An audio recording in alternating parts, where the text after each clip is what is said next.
नमस्कार। आज हम एक बहुत ही जानी मानी कहानी की गहराइयों में उतर रहे हैं। हाँ, मूसा की कहानी और कैसे उन्होंने इजरायलियों को मिस्र की गुलामी से आज़ादी दिलाई। इसकी शुरुआत होती है प्राचीन मिस्र में। वहाँ इजरायलियों की आबादी काफी बढ़ रही थी और जो नया फिरौन था उसे ये बात पसंद नहीं आई, उसे खतरा महसूस हुआ। और इस डर का नतीजा बहुत ही क्रूर निकला। हाँ, उसने हुक्म दे दिया कि हर पैदा होने वाले हिब्रू लड़के को मार दिया जाए। कितना भयानक समय रहा होगा वो। बिल्कुल। और इसी माहौल में मूसा का जन्म हुआ। उनकी माँ ने ज़ाहिर है उन्हें बचाने की कोशिश की। वही कहानी टोकरी में रखकर नील नदी में बहाने वाली। हाँ, वही।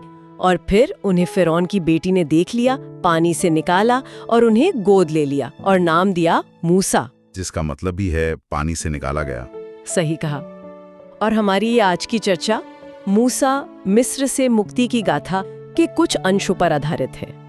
हम कोशिश करेंगे कि गुलामी से आज़ादी और विश्वास की इस कहानी के मुख्य पहलुओं को समझें।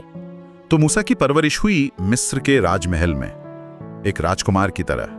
बेहतरीन शिक्षा, सब कुछ। हाँ, लेकिन दिलचस्प बात यह है कि वो अपनी जड़ों को भूले नहीं। अच्छा, मतलब महल की शानो शौकत के बावजूद। हाँ, कहते हैं कि वो अपने हिब्रू लोगों का दुख, उनकी तकलीफ महसूस करते थे।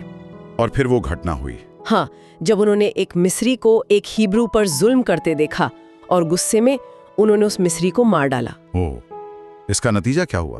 नतीजा, बात खुल गई और उन्हें अपनी जान बचाने के लिए मिस्र से भागना पड़ा। वो राजकुमार से एक तरह से भगोड़े बन गए। कहाँ गए वो? वो मिदियान चले गए और वहां उन्होंने एक चरवाहे की जिंदगी बिताई, करीब 40 साल। 40 साल? ये तो बहुत लंबा वक्त है। वहाँ शादी भी की उन्होंने? हाँ, सिपोरा से उनका निवाह हुआ। और ये 40 साल शायद सिर्फ छिपने का समय नहीं थे, ये तैयारी का वक्त था। तैयारी? किस चीज की? नेतृत्व की, महल की जिंदगी से बिल्कुल अलग। धैर्य सीखना, जमीनी हकीकत को समझना। और वहीं मिदियान के रेगिस्तान में वो अद्भुत घटना हुई। आप जलती हुई झाड़ी की बात कर रहे हैं? हाँ, वही। एक झाड़ी जो जल रही थी लेकिन भस्म नहीं हो रही थी, राख नहीं बन रही थी। अविश्वसनीय। ये परमेश्वर की उपस्थिति का संकेत माना जाता है। और वहीं उन्हें वो पुकार सुनाई दी। क्या पुकार थी वो? परमेश्वर का आदेश, जाओ और मेरे लोगों को, इजरायलियों को मिस्र की गुलामी से छुड़ा कर लाओ। ये तो बहुत बड़ी जिम्मेदारी थी। मूसा ने क्या कहा? वो शुरू में हिचकिचाए। उन्होंने कहा, मैं कौन हूँ, मैं कैसे फिरौन के पास जाऊं? मन्नत ये स्वाभाविक भी था। हाँ बिल्कुल, एक भगोड़ा इतने बड़े साम्राज्य के शासक के सामने। लेकिन परमेश्वर का आश्वासन था, फिक्र मत करो, मैं तुम्हारे साथ रहूंगा। इसी भरोसे के साथ वो अपने भाई हारून को लेकर मिस्र वापस लौटे। और फिरौन से आमना सामना हुआ? हाँ, उन्होंने सीधी मांग रखी, मेरे लोगों को जाने दो। लेकिन फिरौन, उसने क्या कहा? मान गया? नहीं, बिल्कुल नहीं। ग्रंथ बताते हैं कि उसका दिल कठोर हो गया, उसने साफ इनकार कर दिया। और यहीं से वो 10 विपत्तियों का सिलसिला शुरू हुआ। बिल्कुल, एक के बाद एक 10 विपत्तियां मिस्र पर आईं। और ये सिर्फ कोई प्राकृतिक आपदाएं नहीं थी। अच्छा, इनका कोई खास मतलब था। हाँ, ऐसा माना जाता है कि हर विपत्ति मिस्र के किसी न किसी देवी देवता या फिरौन के अपने अधिकार को सीधी चुनौती थी। जैसे पानी का खून बन जाना, नील नदी जो मिस्र की जीवन रेखा थी, फिर मेढक, मच्छर, मक्खियां। हाँ, और कुछ विपत्तियों में एक और खास बात थी। क्या? कि वो सिर्फ मिस्रियों को प्रभावित कर रही थीं, इजराइल के इलाके गोशेन को नहीं। जैसे पशुओं की मौत या वो 3 दिन का घना अंधेरा। ओह, ये तो दिखाता है कि ये कोई आम घटना नहीं थी। हाँ, एक दैवीय हस्तक्षेप माना गया इसे। फिर फोड़े, ओले, टिड्डियां और आखिर में 10वीं सबसे भयानक विपत्ति, पहलौठों की मृत्यु। हाँ, मिस्र के हर पहले जन्मे बच्चे और जानवर की मौत। इसमें फिरौन का अपना बेटा भी शामिल था। इसी विपत्ति से ठीक पहले वो पासओवर का निर्देश आया था ना? बिल्कुल, परमेश्वर ने इजरायलियों को निर्देश दिया कि एक मेमने का लहू अपने दरवाजों की चौखटों पर लगाएं, ताकि जब मौत का दूत आए तो वो उन घरों को पहचानकर पास ओवर कर जाए, यानी छोड़ दे। और उसी रात के बाद, उसी भयानक रात के बाद फिरौन पूरी तरह टूट गया।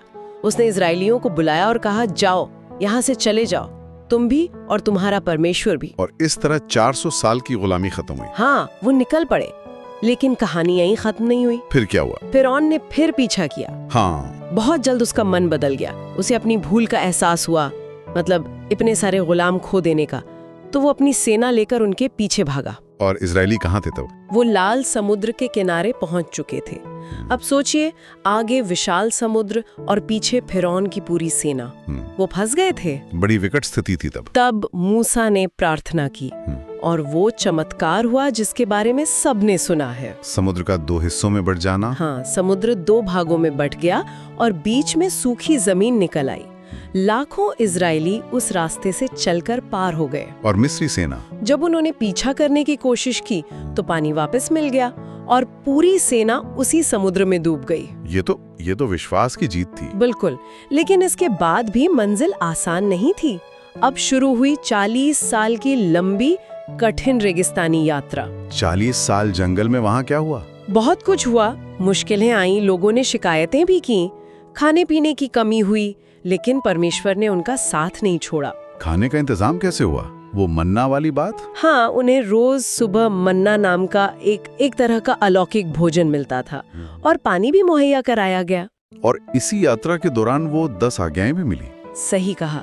सीनाई पर्वत पर परमेश्वर ने मूसा को वो 10 आज्ञाएं दी, जो सिर्फ कानून नहीं थे, बल्कि एक आजाद राष्ट्र के नैतिक और सामाजिक जीवन का आधार बने।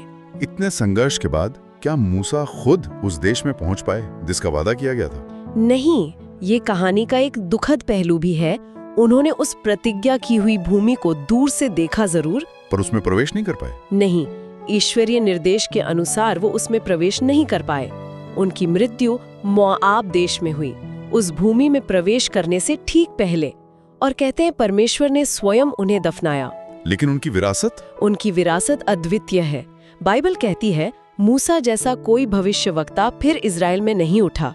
उनकी कहानी हमें सिखाती है कि कैसे एक व्यक्ति अगर ईश्वर पर उसका भरोसा हो तो वो बड़ी से बड़ी व्यवस्थाओं को भी चुनौती दे सकता है। तो ये थी मूसा की कहानी, गुलामी की अंधेरी रात से निकलकर चमत्कारों और चुनौतियों से भरे एक लंबे सफर के बाद प्रतिज्ञा किए हुए देश की दहलीज तक पहुंचना। हाँ, और ये सिर्फ एक बीती हुई कहानी नहीं है। ये नेतृत्व, अटूट विश्वास और आखिरकार मुक्ति की एक ऐसी गाथा है जो आज भी हमें प्रेरणा दे सकती है। वाकई। और इस पूरी कहानी पर अगर हम सोचें तो ये सवाल मन में आता है कि मुश्किल से मुश्किल हालात में भी नेतृत्व करने और अपना विश्वास कायम रखने के बारे में हम इससे क्या सीख सकते हैं। ये विचार करने लायक बात है।